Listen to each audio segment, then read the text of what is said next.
Hi all. अब हम शुरू कर रहे हैं अपनी यात्रा हनुमानगढ़ी नैनीताल। मैंने एक होटल वहीं आसपास बुक किया है क्योंकि मुझे पता लगा कि नीम करोरी बाबा का जो पहला मंदिर है वो हनुमानगढ़ी है और वो करीबन 1950 में बनाया गया। तो अब हम दिल्ली से चलेंगे। यहाँ से रास्ता करीबन दिखा रहा है 5 hours 40 minutes का। तो हम अभी 6 बजे हैं और हम पहुंच जाएंगे बाय 12 और 1 विच इज़ क्वाइट कंफर्टेबल। और हम रास्ते में रुके हैं मोगा पंजाबी तड़का और ये बेस्ट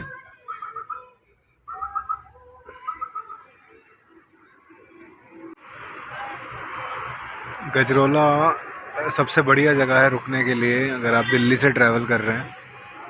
और मोगा पंजाबी तड़का एक अच्छा आउटलेट है अगर आप इन टर्म्स ऑफ फूड। थोड़ी देर में हम जाएंगे हनुमानगढ़ी। ये 1950 में नीम करोरी बाबा जी ने बनाया था, ये मंदिर की स्थापना की थी। और ये करीबन 6500 फीट की ऊंचाई पर है। और यहाँ पर लोग सनसेट यहाँ पर जो लोग हैं वो सनसेट और सनराइज़ व्यू के लिए आते हैं। और बहुत मान्यता है, स्पेशली रामनवमी के टाइम पर यहाँ पर भक्तों की बहुत भीड़ होती है। मंदिर के खुलने का समय है सुबह 5 बजे से लेके 12 बजे तक और फिर शाम को 4 बजे से लेके रात्रि 8 या 9 बजे तक। मंदिर की कुछ जो भक्ति भावना से हम सब आ रहे हैं। ये माना जाता है कि हनुमान जी लोग उसको प्रोटेक्ट करते हैं।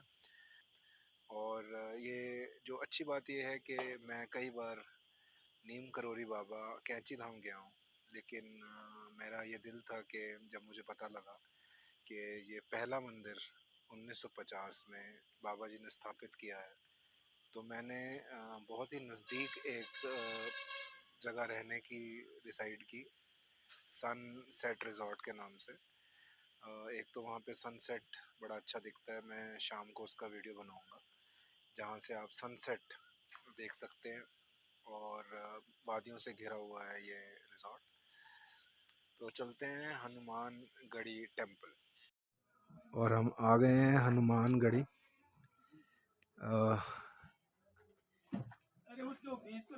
यहाँ 2 रास्ते थे आने के, एक पैदल रास्ता था और एक आप अपनी गाड़ी यहाँ तक लेके आ सकते। तो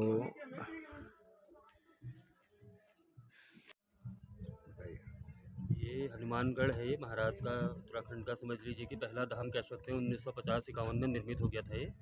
लेकिन ये महाराज के आने से पूर्व ये स्थल एक शमशान था, यहाँ पर बच्चों को दफनाया जाता था।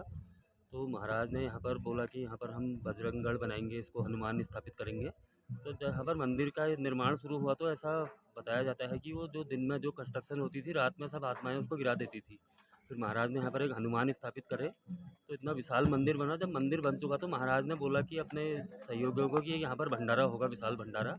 उसके लिए सामान मंगवाना शुरू कर दिया, लेकिन किसी को इनवाइट नहीं किया, इनविटेशन नहीं की। अब जिस दिन भंडारा रखा था उस दिन भी किसी को इनवाइट नहीं किया। तो दिन में बताते हैं 1-2 बजे के टाइम में काफ़ी लोग आ गए, मृत लोगों ने, बच्चे 200-300 आए, उन्होंने प्रसाद ग्रहण किया है यहाँ पर। तो इतनी महिमा है हनुमान के, महाराज तो साक्षात अवतार थे। तो इस स्थल पहले बहुत लैंडस्लाइड होता था, बड़ा कच्ची पहाड़ी है, देखा जाए सैंड की पहाड़ी है ये। तो पहले यहाँ पर वो भी बहुत ज़्यादा होता था सैंड लैंडस्लाइड, उसके बाद वो भी रुक गया। तो फिर इसके बाद महाराज भूमियाधार में बनाए, भवाली के समीप एक मंदिर अच्छा, भूमियाधार बनाए। यहाँ से करीब ये लगाई कि 10 किलोमीटर दूर होगा वो, वहाँ पर स्थापना करी। फिर कैंची की करी है स्थापना। कैंची कैंची की स्थापना कौन से साल में हुई है? कैंची महाराज 1962 में आए थे वहाँ पर जी कैंची में। हाँ, जी। आपका 1962 का भूमियाधार है, 1965 का कैंची है सर। 1965 से और स्टार्ट हो गया ये था। ये मंदिर की स्थापना, ये पहला मंदिर है? ये तो 1950-51 में बन गया था ये बन गया था। जी, यहाँ तो बोर्ड में लिखा भी ये है। नीम करोड़ी बाबा का पहला मंदिर, यहाँ स्थापित का पहला मंदिर। कह सकते हैं सर, उत्तराखंड का तो पहला ही है ये। अच्छा बाकी जी। अन्य जगहों का तो नहीं पता मुझे। जी जी। लेकिन आपका शुभ नाम क्या है मेरा सर? जगदीश नेगी। मैं उत्तराखंड में यहाँ पर नदियों की साफ़ सफाई से जुड़ा हूँ, रिवर मैन के नाम से हूँ मैं यहाँ पर। अच्छा जी। 2015 से महाराज के ही आशीर्वाद से मैं कर रहा हूँ। जो महाराज का कैंची धाम है उससे 13 किलोमीटर दूर मेरा घर है, भोपाली के समीप गाँव में। जी। लेकिन मैं बचपन से जुड़ा हूँ महाराज से, क्योंकि मेरी दादी महाराज से कई बार मिल चुकी है। अरे अब वाह! तो दादी की डेथ हुई 2014 में, लेकिन वो बहुत बार मिली थी। मैं पिछले 22 वर्षों से महाराज की साधना कर रहा हूँ। जब मैं करीब 22 साल का था, अभी मैं 45। आपके साथ कोई चमत्कार हुआ मेरे साथ ऐसा? चमत्कार महाराज ने मुझे साक्षात दर्शन दिए हैं 20 मार्च को पिछले साल।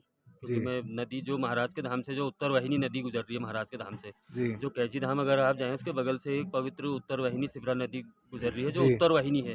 जी। उत्तर वाहिनी नदियाँ बहुत कम होती हैं, क्योंकि हिमालय की अधिकतर नदियाँ उत्तर से दक्षिण की तरफ बहती है, लेकिन वो दक्षिण से उत्तर की तरफ बह रही है।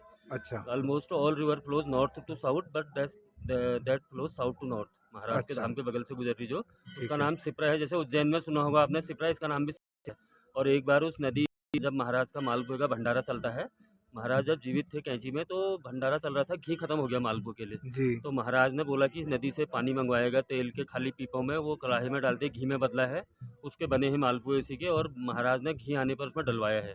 और पुराने लोगों ने मुझे बताया कि महाराज सबसे पहले उठने के बाद वो नदी को ही प्रणाम करते थे, और बिल्कुल करते होंगे ये तो। और मैं भी नदियों को अपनी माँ मानता हूँ, और मैं आपके एक चैनल के माध्यम से एक पर्यावरण संरक्षण का संदेश भी देना चाहूँगा कि कृपया नदियों को दूषित प्रदूषित न करें, इनकी साफ़ सफाई में सहयोग करें। यदि आप इसकी साफ़ सफाई में सहयोग नहीं करते, इनको दूषित ना करें, मतलब ये हमारी माँ है, जीवनदायिनी है। अगर इनको आप दूषित कर रहे हैं तो समझ लीजिए अपनी माँ का अपमान कर रहे हैं। This is my message of environment conservation for every people. Please do not throw any type of garbage into river. Rivers are our mother. Rivers are our lifeline. If we pollute river, then we are insulting our mother. इस पाप से बचिए। जल में वैसे भी भगवान विष्णु का भी निवास होता है, अगर जल को दूषित करेंगे महापाप है।